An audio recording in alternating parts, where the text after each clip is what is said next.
Photolithography क्या होता है हम लोग काफ़ी डिटेल में समझेंगे। पर फोटोलिथोग्राफी को समझने से पहले हम लोग देखेंगे लिथोग्राफी क्या होता है। मास्क के फॉर्म में जियोमेट्रिकल पैटर्न को सिलिकॉन वेफर के ऊपर ट्रांसफर करते हैं, उस प्रोसेस को लिथोग्राफी बोला जाता है।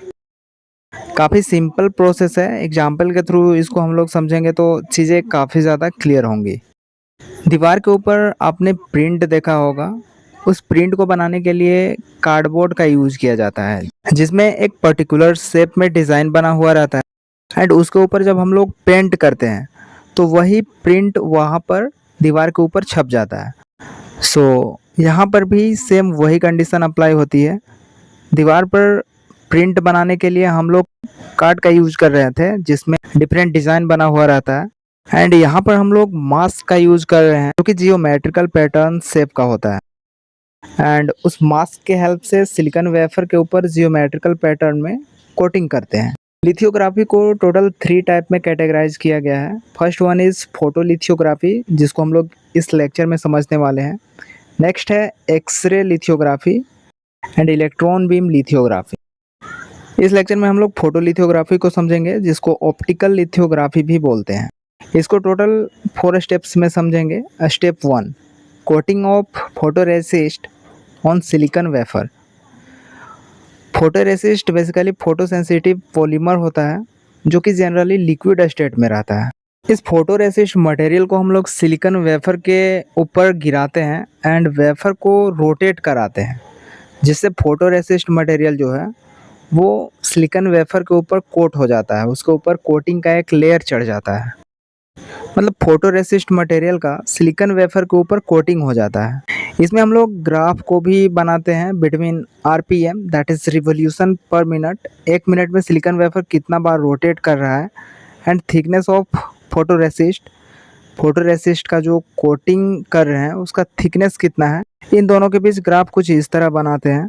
अगर स्पीड ऑफ रोटेशन ज़्यादा होता है, मतलब जो सिलिकॉन वेफर को ज़्यादा स्पीड से रोटेट कराते हैं, तो वहाँ पर पतला कोटिंग होता है, कोटिंग का जो थिकनेस है वो थिन होता है। एंड अगर स्पीड ऑफ रोटेशन कम होगा, सिलिकॉन वेफर जो रोटेट कर रहा है उसको अगर हम लोग स्लोली घुमाएंगे तो कोटिंग का जो थिकनेस है वो मोटा होता है, थिक होता है। Step 2 is the expose to radiation. मतलब इस कोटिंग मटेरियल के ऊपर हम लोग रेडिएशन स्ट्राइक कराएंगे with the help of mask, जिसके ऊपर जियोमेट्रिकल पैटर्न बना हुआ रहता है।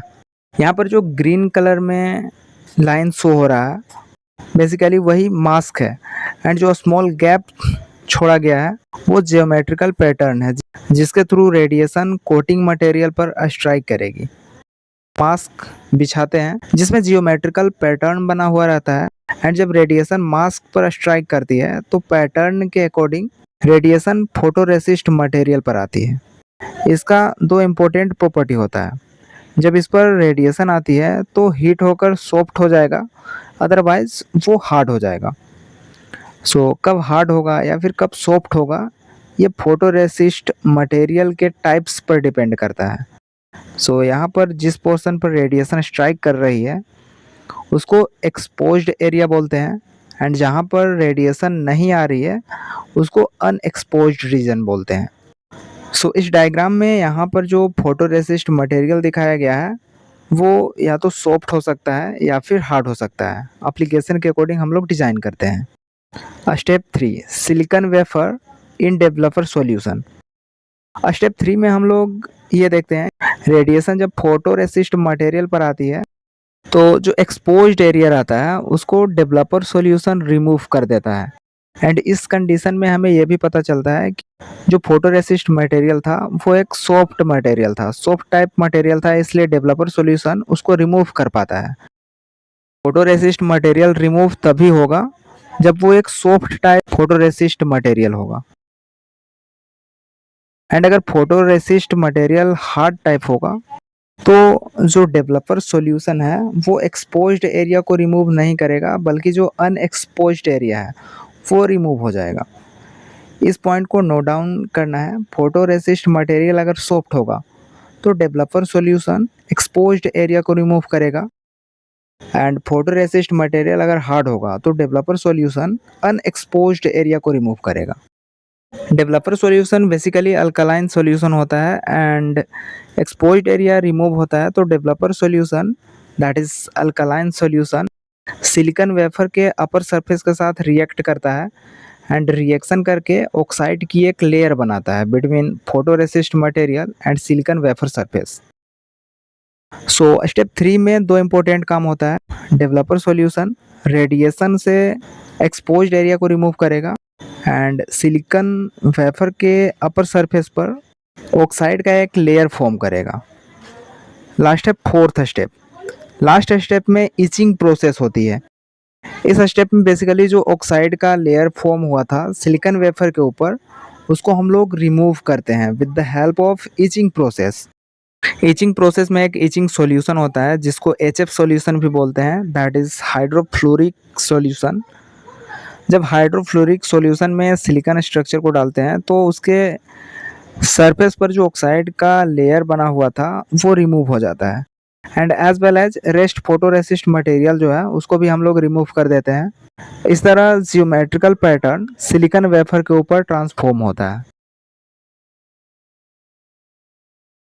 फोटोलिथोग्राफी माइक्रो फैब्रिकेशन का की प्रोसेस होता है जिसके हेल्प से मटेरियल्स के ऊपर पैटर्न क्रिएट करते हैं like silicon wafers which are essential for manufacturing microchip and other electronic components।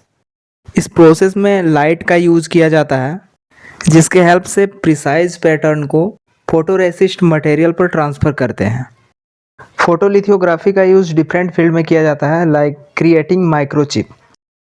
Photolithography एक डोमिनेट टेक्निक होता है जिसके हेल्प से हम लोग सेमीकंडक्टर मैन्युफैक्चर करते हैं for creating the complex patterns of transistors and other components that make up integrated circuit, IC circuit, microchip. इन सब फील्ड में हम लोग फोटोलिथोग्राफी प्रोसेस का यूज करते हैं। नेक्स्ट है माइक्रो फैब्रिकेशन। माइक्रोचिप से ऊपर फोटोलिथोग्राफी का यूज माइक्रो इलेक्ट्रोमैकेनिकल सिस्टम्स में किया जाता है, दैट इज MEMS, जहाँ पर flat plane display and other micro scale devices को मैन्युफैक्चर करने में इस प्रोसेस का यूज करते हैं। नेक्स्ट है पैटर्न ट्रांसफ़र।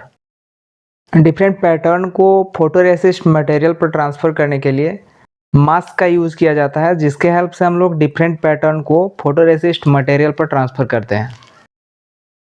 तो इस तरह से कोई भी टॉपिक को अगर आप इजी वे में समझना चाहते हैं तो चैनल को सब्सक्राइब कर लें और बेल आइकन को भी प्रेस कर लें ताकि वीडियोज आप तक पहुंच सकें।